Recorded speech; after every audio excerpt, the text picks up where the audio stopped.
Hey everyone, Kathy the Vegan Prepper here to do a little Kathy chat and kind of talk about where my focus is and what is next for us as far as the big prepping goal that we have as a family. Let's go ahead and get into it. Do-do-do-do, vegan prepper. Do-do-do-do, vegan prepper. It's National Preparedness Month, and in light of that and some of just, the continued shenanigans in the world at large, I figured I would get on and talk about kind of our focus going forward. What is our next big purchase plan? And as far as also just sort of like our minds, mine and my husband's, by the way, in case you don't know who I'm talking about, Adam, he is at work, which is kind of, it's the busy season, so you just get me. Hopefully that's good enough.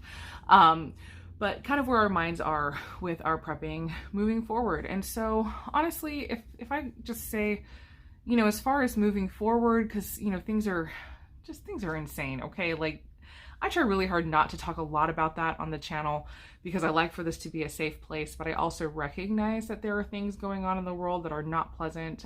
There's news on the horizon. There's always some new thing to worry about. It seems every single day there's some new thing to be like, oh my gosh, how am I going to prepare for that? How am I going to do this? And I go back every single time I start getting kind of antsy, because it happens to me too. I just find myself going back to the basics. I have a video on the channel.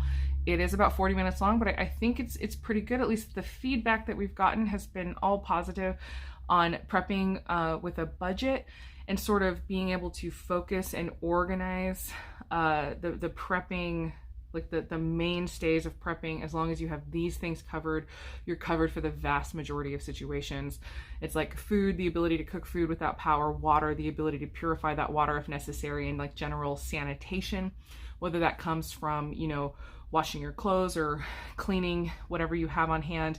And then also like your waste, your plans for toilet waste and things like that. So just that I think that video is pretty good.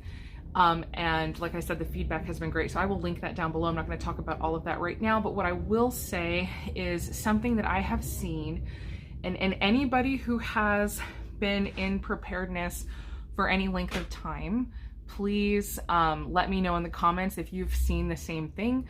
I have just noticed over and over and over again, making sure these basics are covered, kind of no matter what happens, it seems like we're set. So, because a lot of times when troubles come down and issues and difficulties happen, they happen in such a way, for instance, like with 2020, when shelves were cleared, and even now we're kind of seeing shelves be cleared a little bit. So basically what has happened is no matter what the causative factor is in, the reason some people end up not having access to food, the result is the same, if that makes sense. That the issue is not necessarily so much this thing. The issue is that now, because of this thing, whatever it is, the latest thing, people don't have access to food. So in covering food storage for people in general, people will cover their food storage, then they're insulated against anything that would arise that would block their access to food. So if that makes sense, it seems like anywhere, like I'm gonna just make up a statistic, like 90 to 95% probably of a lot of the things that can happen that it's even possible for us to prepare for will be covered if we just cover those basics, focus on those basics, so we don't need to get caught up in all of the possibilities and all of the things that might go wrong, because as long as we have those basics covered, in many ways, we are covered.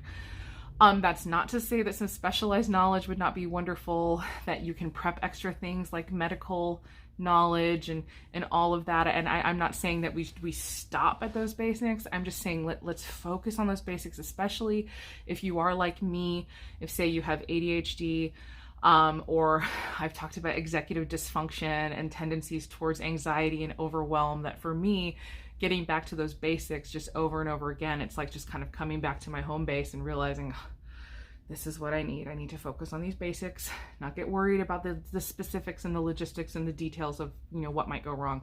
Just get back to the basics of what I'm doing to keep my family secure and safe, and then focus on that and relax. But then other things might come up. So this is kind of an example. So Adam and I have prepared, and because we live in central Arizona, not only have we prepared a lot of food, we've also prepared a lot of water.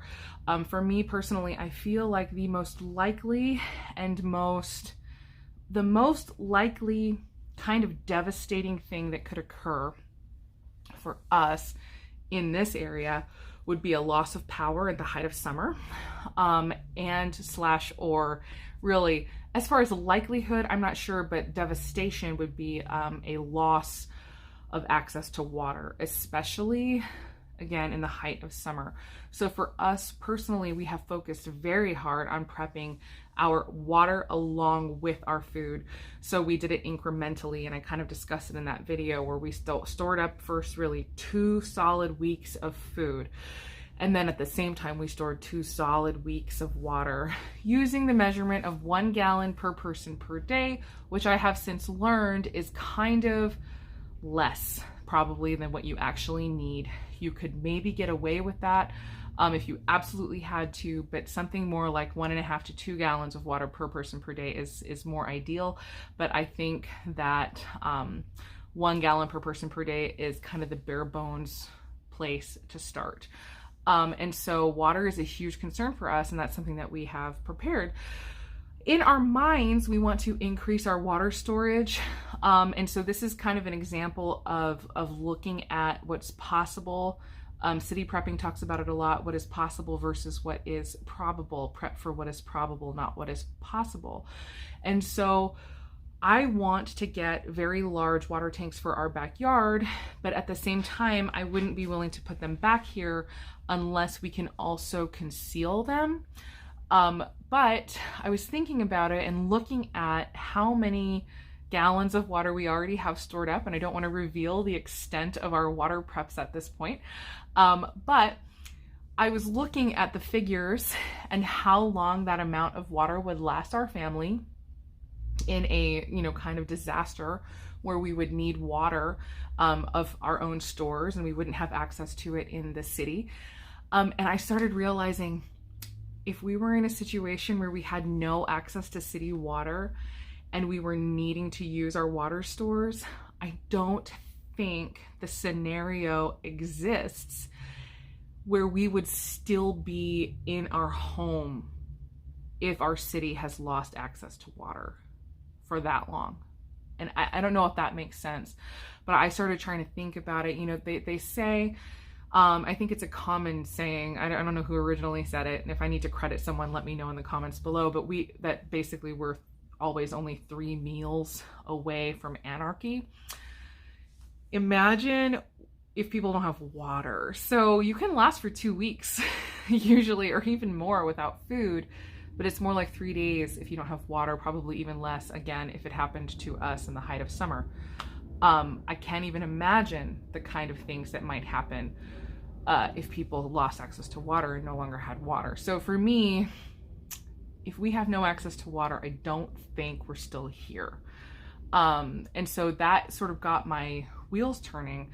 Instead of investing in more water preps, what I should probably be doing is focusing in some other area, because again, it's like if stuff hit the fan happens, we're not still here at this level of time, this amount of time. If the disaster is that bad. Now, if we have more of a disaster where we kind of lose access to food, but we still sort of have water, we still have rule of law and all of that stuff, then, you know, that's one thing. But yeah, anyway, this is where you have to start thinking, and sometimes you go to a morbid place, but honestly, I think a lot of times preppers, if I can say a positive thing about us, is we like to look at scenarios that there are as kind of like a puzzle to be solved, that you can go forward in time and think of possibilities. And it isn't necessarily a morbid practice. It's like you think ahead.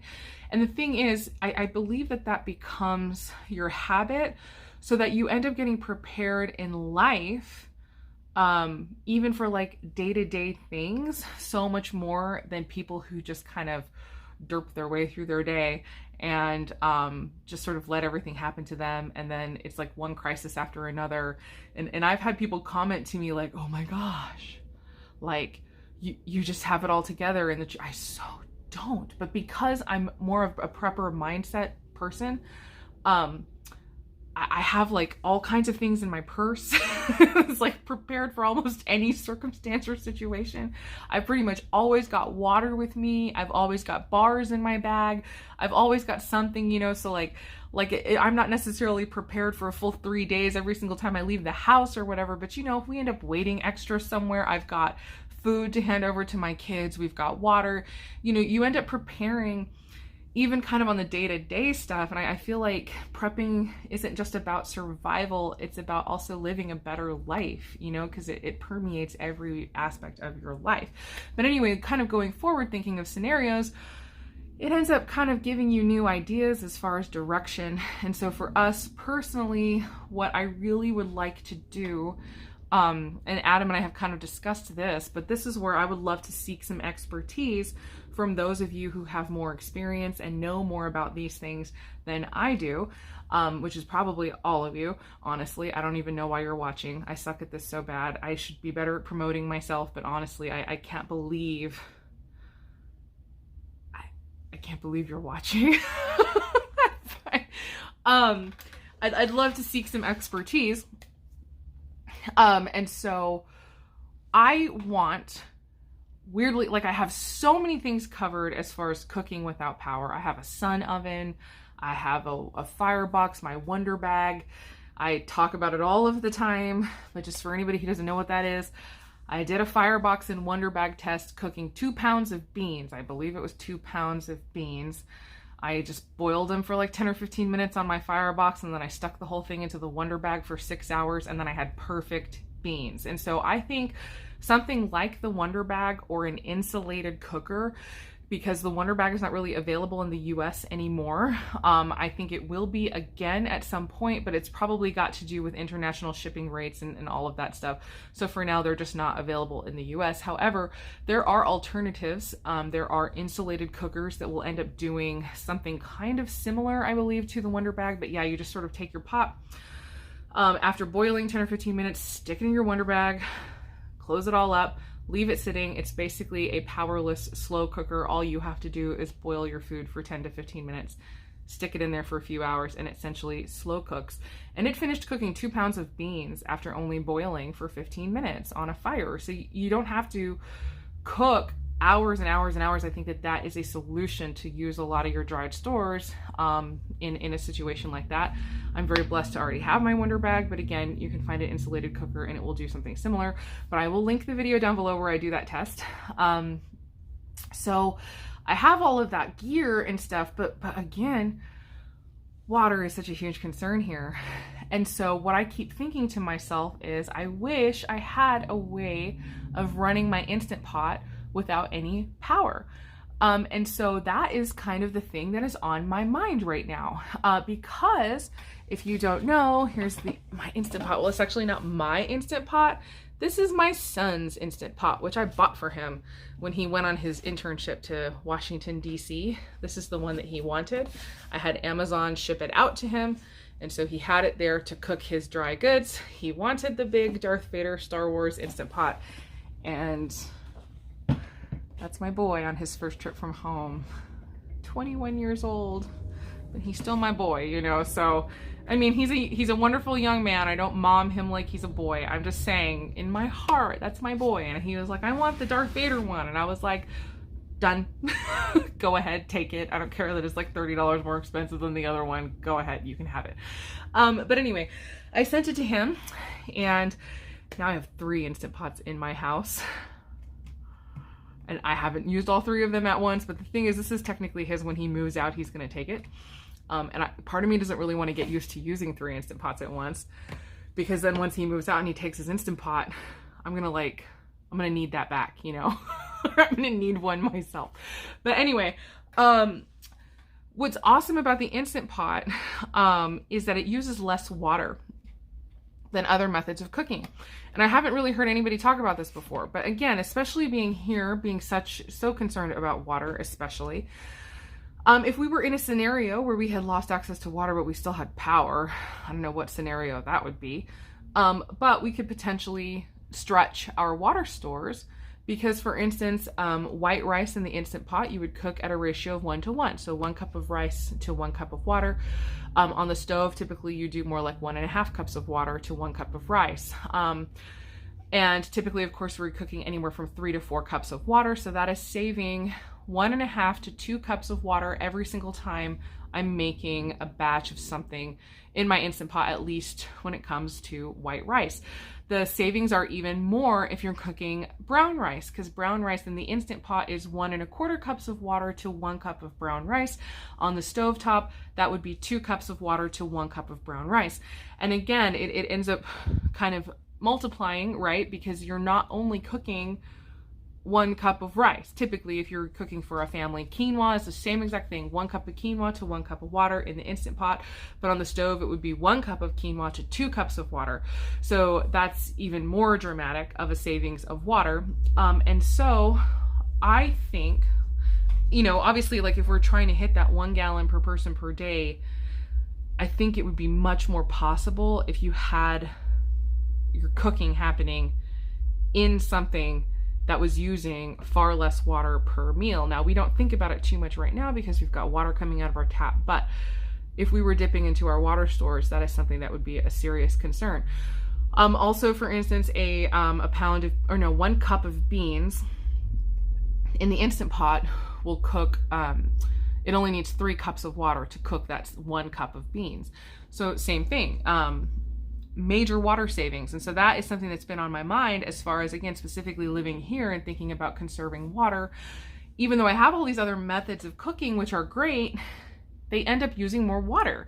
And so if I could figure out a way of saving water, that would be amazing. So what I want to do is get myself some kind of generator. I will say, and this is where I'm looking for opinions and information and thoughts on this whole process. I want to get and Adam and I, he agrees. We're going to focus away from getting extra water tanks for the reasons I just described in the beginning. Like, again, I just don't see us still being here needing these huge water tanks if something crazy happens.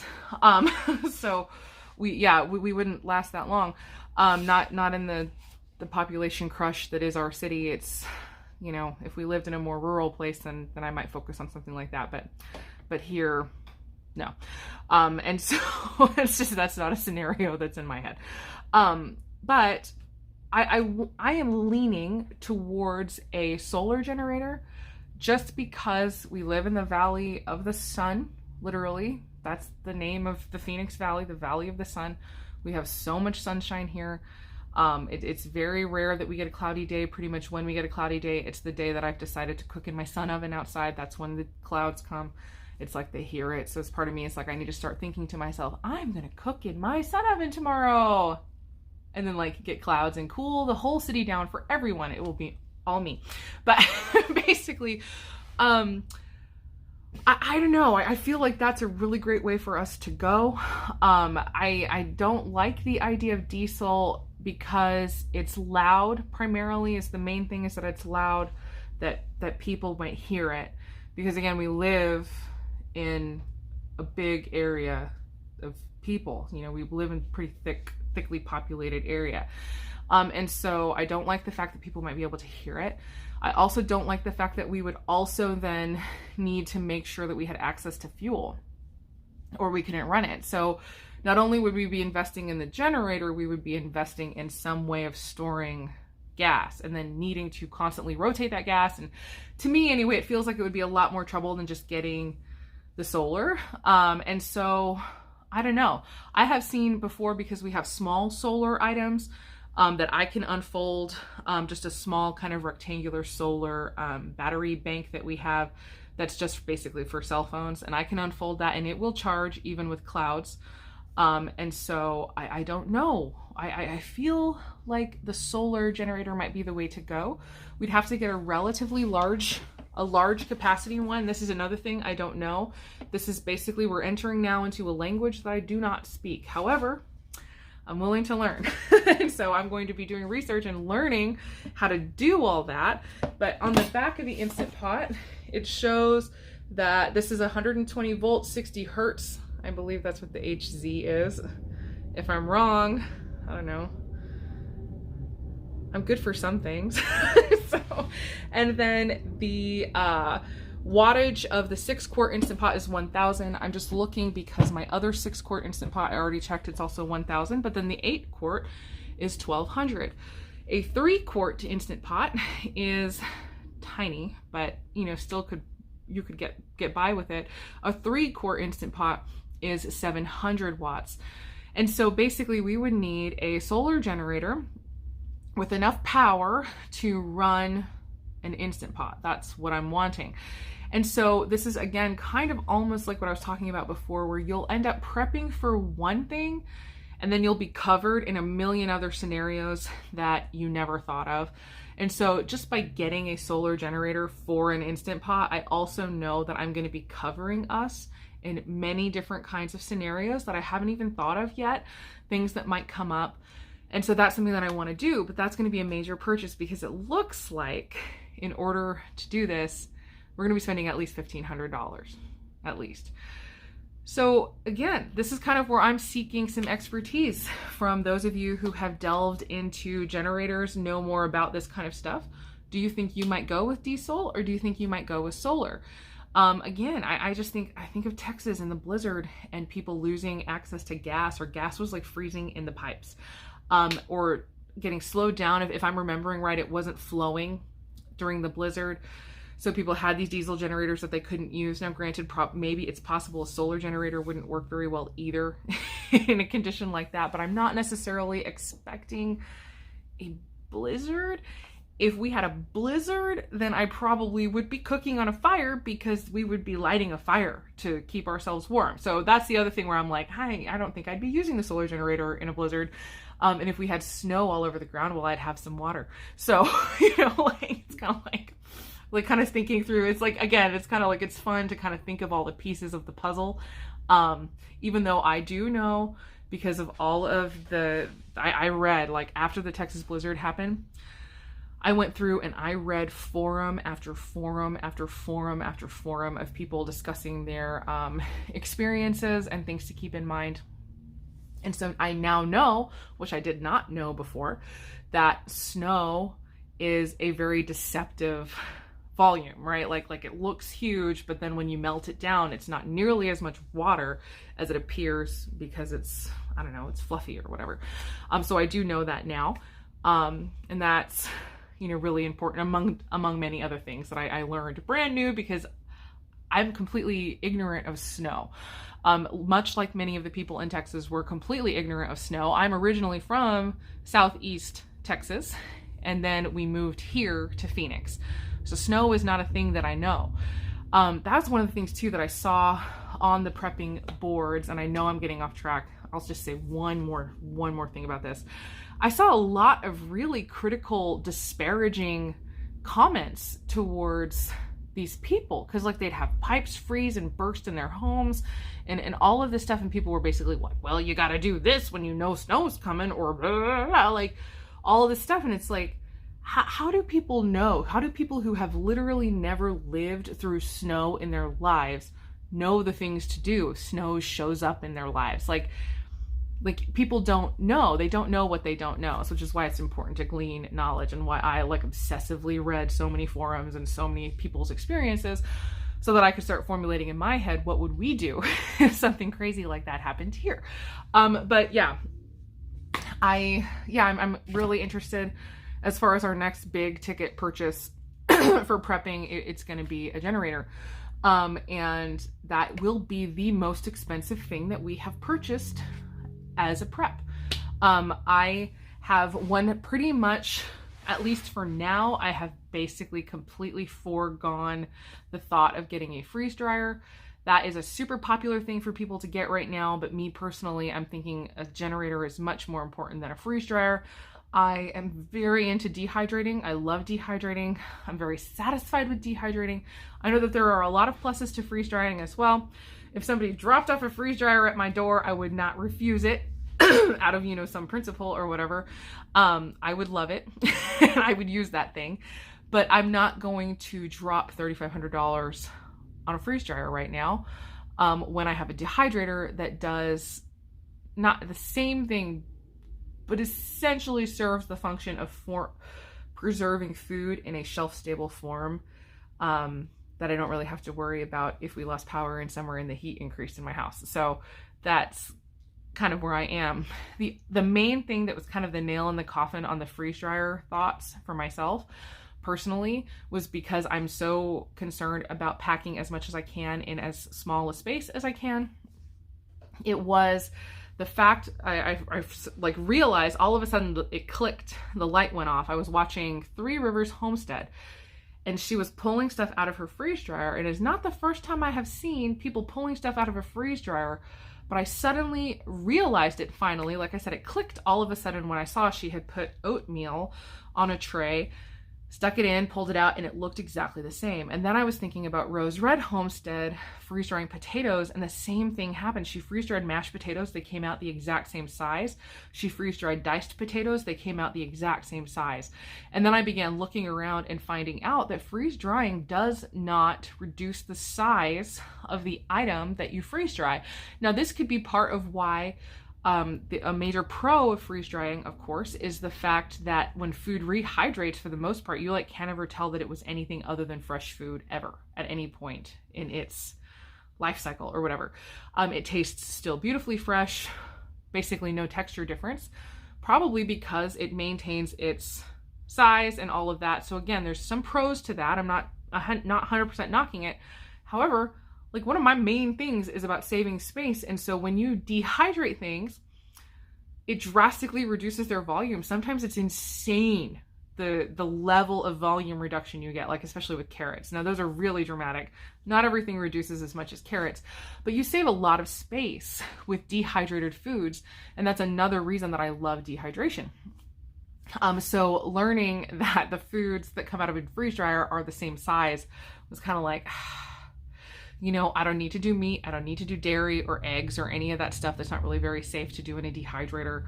I don't need any of that.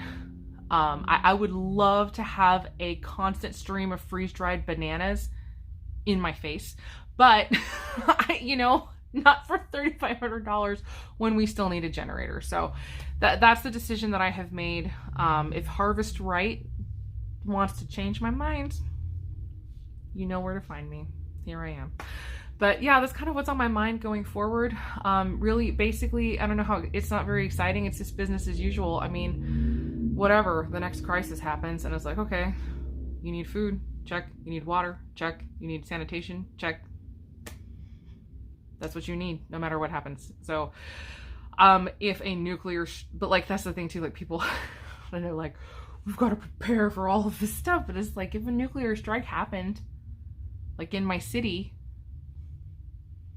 I'm just going to go see Jesus, like that's just what's going to happen. So there's certain things where I'm not saying you shouldn't prepare, but I don't really go there because I don't know. I can't imagine being prepared for something like that.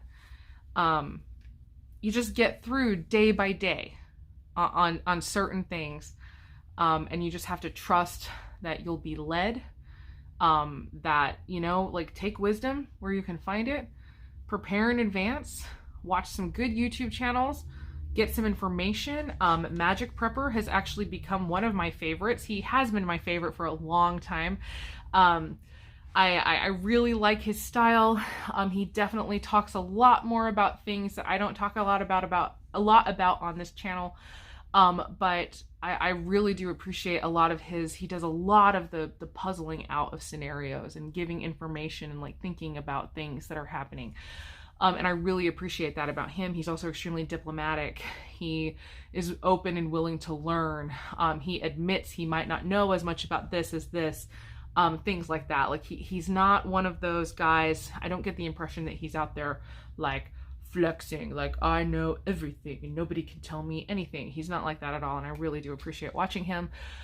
So he's a great one to get information from and kind of get like, oh yeah, that's a good, like, I should think about that and kind of plan on that and think about that. Provident Prepper is another wonderful channel full of informational stuff that's really helpful. And so yeah, I just like kind of get some good stuff in you and keep going. Food, water, sanitation, basics, cover pretty much everything. And that's kind of my thought. Especially as we're moving forward. I will say Magic Prepper did an excellent video on like the Great Depression and a lot of why we need to really be thinking about those things. That's been on my mind a lot too. People talking about possibly entering another Great Depression. In my mind, that is not true. That's not what's happening. Not to be negative. I don't like to be dramatic or negative on my channel. Again, I like to make it a safe space, but it would be worse. If we had another depression right now, it's going to be worse than the Great Depression was. That's my feeling. Again, we live in a very densely populated area, more population. If people even remotely still possessed skills to live off of the land, where's the land that they're going to live off of? I don't see it anywhere outside. When I look around, there's no land to live off here. No natural resources. You know, like even if I didn't live in a desert, although I do know quite a few of the desert plants that we can eat and that we can get water from. Like I do know a lot of that information. Certain cactus that you can hack and get a little piece out that's almost like a slimy cucumber, and you can kind of suck on that and eat it. And that will give you some hydration and stuff like that. Anyway, I'm getting way off topic, but you know, there isn't enough land anymore for people to live off of. And anyway, the best thing that we can do is prepare in our own homes what we need. Get those skills, definitely. It's definitely not worthless to get some skills of living off of the land, but that's not what we should be depending on. We need to be depending on, you know, what we have stocked up. Planning to bug in for absolutely as long as humanly possible. That's kind of my thoughts on those things. I mean, I could be wrong. Most situations that I can think of, bugging in is a better option than bugging out. I don't have, and Adam doesn't either. Like we are not the kind of people, like we don't have any kind of apocalypse fantasy. Like this is not something I look forward to. I don't like hope that horrible, you know, that Armageddon comes so that I can come out, or like the apocalypse happens so that I can come out and like, you know, be some awesome hero. Like I'm going to be some hero now in this dystopian world. I'll rise up, and I don't know. Like you get the impression sometimes that there are some preppers out there who seem to almost have like a fantasy attached to the end of the world, because they will become the heroes of the new world, like when things go bad. And that's not even remotely in my mind. I don't have that.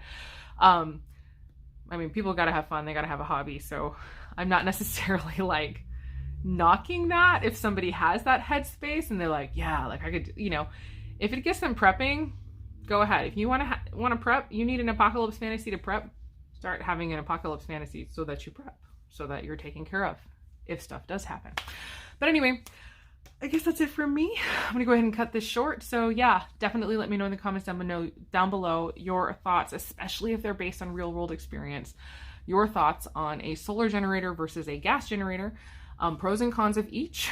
And yeah, I guess watch for future videos where we're going to be kind of planning more about the things that we're getting done. So anyway, as always, I hope the rest of your day is good and your life stays wonderful. I mean it. It's a really weird, that's like from ages ago when I first started my channel, that was how I would always sign off. And I think it's hilarious that I'm a prepping channel now and I'm like, I hope your life stays wonderful. But I do, like I genuinely do. I hope that you never need any of the advice that I give. I hope you never need it. But yeah, anyway, in this world you will have trouble. Be of good cheer. He has overcome the world. All right, see you guys later. Bye. Okay, I said I was leaning towards the solar generator, but you are not. Correct. So I thought I would come on here and let you come on here and, say what you think about it. Yeah, I feel like the gas generator is a bit more, friendly for everyday kind of stuff. It'll run more stuff. I don't have a lot of experience with the solar generator stuff yet, so looking into it, but the gas generator will run for a really long time, basically until it falls apart. It will run more things, and it's a lot cheaper to purchase an equivalent power source. Okay. So, but my tendency is always like, I don't have to think about it. So, let's just get the one that doesn't require any background input from me or anything, So yeah, because like with the gas generator, you do have to store fuel and all that. But can be a pain. Maybe it's better. I don't know. So we'll see what they say in the comments if they agree with you. Comment away. Yeah. So, but I actually though, because y'all know me, as soon as he was like, it's cheaper, I was like, oh, so we can make this work. Okay. Anyway. All right. Cool.